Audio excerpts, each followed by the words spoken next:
Assalamualaikum warahmatullahi wabarakatuh. Selamat pagi kepada Ibu dosen dan teman-teman semuanya. Sebelumnya, izin perkenalkan diri terlebih dahulu. Saya Yahriyah Nurhamidah. Pada kesempatan kali ini, saya akan menyampaikan presentasi mengenai salah satu judul uh, yang ada pada buku kewarganegaraan, yaitu pada bab ke-14 mengenai materi tentang bela negara untuk kemakmuran bangsa. Langsung saja untuk mempersingkat waktu, di sini saya akan membahas mengenai untuk materi yang pertama, yaitu mengenai makna dan hakikat bela negara. Bela negara merupakan tekad, sikap, perilaku, dan tindakan warga negara, yaitu baik secara individu maupun kolektif, untuk menjaga kedaulatan, keutuhan wilayah, dan keselamatan bangsa. Hal ini didasari oleh kecintaan kita kepada Negara Kesatuan Republik Indonesia, Pancasila, dan Undang-Undang Dasar 1945. Tujuan utamanya yaitu untuk menjamin kelangsungan hidup bangsa dari segala ancaman yang mungkin muncul. Selanjutnya, ada nilai-nilai dasar mengenai bela negara. Ada 5 poin. Yang pertama yaitu cinta tanah air, yaitu rasa cinta yang mendalam terhadap tanah air sebagai bentuk penghargaan dan rasa memiliki. Yang kedua, ada kesadaran berbangsa dan bernegara, yaitu memahami dan menyadari identitas sebagai bagian dari bangsa dan negara, serta tanggung jawab yang menyertainya. Poin yang ketiga, yaitu yakin pada Pancasila sebagai ideologi negara, yaitu mempercayai Pancasila sebagai dasar dan pandangan hidup yang mengarahkan kehidupan berbangsa dan bernegara. Yang keempat, yaitu rela berkorban untuk bangsa dan negara, yaitu kesediaan untuk mengorbankan waktu, tenaga, bahkan nyawa demi kepentingan bangsa dan negara. Dan yang terakhir, ada taat, hukum, dan disiplin, yaitu mematuhi hukum yang berlaku dan menunjukkan disiplin dalam setiap tindakan sebagai wujud tanggung jawab sebagai warga negara. Materi selanjutnya mengenai paradigma baru.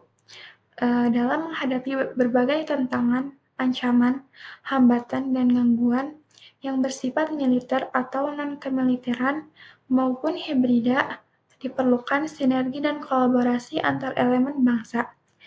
Pendekatan ini penting untuk menciptakan kekuatan kolektif dalam menjaga kedaulatan dan keselamatan negara. Dengan bekerja sama, semua elemen masyarakat dapat lebih efektif dalam menghadapi berbagai tantangan yang ada. Bela negara adalah tanggung jawab setiap warga negara yang harus diwujudkan melalui nilai-nilai dasar. Dengan demikian, kita dapat menjaga keutuhan dan kedaulatan NKRI, serta menjamin kelangsungan hidup bangsa di tengah berbagai ancaman yang ada. Untuk materi selanjutnya, ada bentuk-bentuk negara.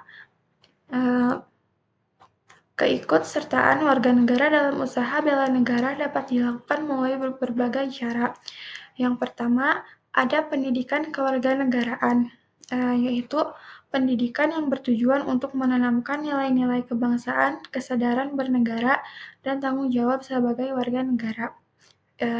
Yang kedua, melalui pelatihan dasar kemiliteran secara wajib, yaitu program pelatihan yang diikuti oleh warga negara untuk mempersiapkan diri dalam menghadapi ancaman terhadap negara yang bersifat wajib bagi sebagian warga. Yang ketiga, yaitu melalui pengabdian sebagai prajurit TNI. Warga negara dapat berkontribusi dengan menjadi prajurit Tentara Nasional Indonesia atau TNI secara sukarela atau wajib, sebagai bentuk pengabdian kepada negara. Yang terakhir, bisa melalui pengabdian sesuai dengan profesi, yaitu warga negara juga dapat berkontribusi dalam bela negara melalui profesi masing-masing.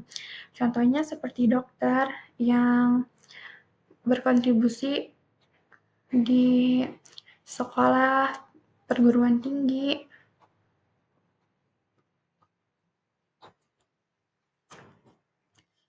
Warga negara juga dapat berkontribusi dalam bela negara melalui profesi masing-masing seperti dokter, guru, atau profesi lainnya yang berperan dalam membangun dan kesejahteraan bangsa.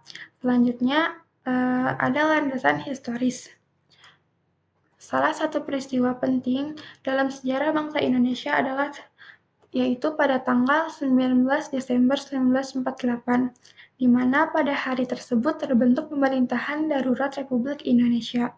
Pembentukan ini dilakukan untuk mengisi kekosongan kepemimpinan setelah agresi militer Belanda dan menjadi langkah strategis dalam perjuangan mempertahankan kemerdekaan dan kedaulatan negara. Uh, Untuk materi yang terakhir yaitu mengenai urgensi bela negara. Bela negara memiliki urgensi yang sangat penting dalam konteks cita-cita bangsa yang tercantum dalam Undang-Undang Dasar 1945. Yang pertama, melindungi bangsa dan tumpah darah Indonesia, yaitu bela negara bertujuan untuk melindungi seluruh rakyat dari wilayah Indonesia dari berbagai ancaman. Yang kedua, memajukan kesejahteraan umum. Upaya bela negara juga berfokus pada peningkatan kesejahteraan masyarakat agar semua warga negara dapat hidup dengan baik. Yang ketiga, mencerdaskan kehidupan bangsa, yaitu melalui pendidikan dan pengembangan sumber daya manusia menjadi bagian penting dalam membela negara untuk menciptakan masyarakat yang cerdas dan berdaya saing. Dan yang terakhir, mewujudkan ketertiban dunia. Bela negara juga berkontribusi dalam menciptakan perdamaian dan ketertiban di tingkat global dengan menjunjung tinggi nilai-nilai kemanusiaan. Untuk kesimpulannya, bela negara merupakan tanggung jawab bersama yang dapat dilakukan melalui berbagai bentuk partisipasi dengan memahami landasan historis dan urgensi bela negara. Jadi, setiap warga negara diharapkan dapat berkontribusi dalam menjaga kedaulatan dan kesejahteraan bangsa Indonesia. Mungkin itu saja yang dapat saya sampaikan. Kurang dan lebihnya saya mohon maaf. Terima kasih. Wassalamualaikum warahmatullahi wabarakatuh.